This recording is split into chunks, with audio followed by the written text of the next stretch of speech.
ইসলামপন্থী কয়েকটি দলের সঙ্গে নির্বাচনী ঐক্য গড়ে পরবর্তী জাতীয় সংসদ নির্বাচনে লড়ার চিন্তা করছে জামায়াতে ইসলামী। এ লক্ষ্যে দলটি ইতিমধ্যে অন্তত 5টি ইসলামী দল এবং আলেমদের সঙ্গে পৃথক বৈঠক করেছে।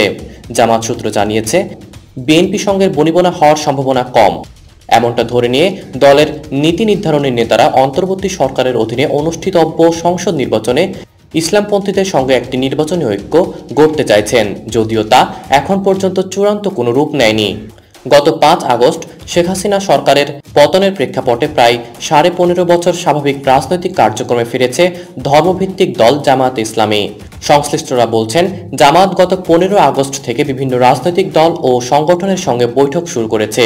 এর মধ্যে চরমোনাই পীরের ইসলামী আন্দোলন, 12 দলীয় জোট, Zaker party, labour party, Khelafat Majlis ও ফরায়েজি আন্দোলন উল্লেখযোগ্য।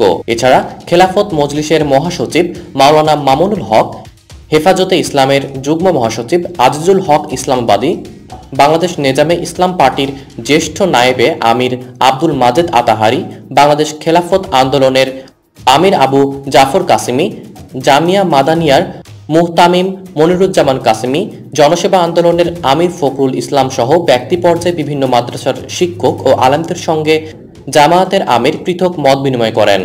এসব মত বিনিময়ে অংশ নেওয়া একাধিক দলের নেতার সঙ্গে কথা বলে তারা জানিয়েছেন, ইসলামপন্থীদের মধ্যে একটি ঐক্য চায় জামায়াত, বিশেষ করে নির্বাচনী ঐক্য।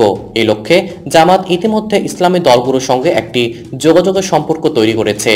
এর মধ্য দিয়ে কার্যত কওমি ধারার আলেমদের সঙ্গে তাদের দীর্ঘদিনের যে বিরোধ বা বিতর্ক, সেটি কমেছে। এখন নির্বাচনী ঐক্য হলে ভালো, না হলেও জামায়াত তাতে খুব সমস্যা দেখছে না।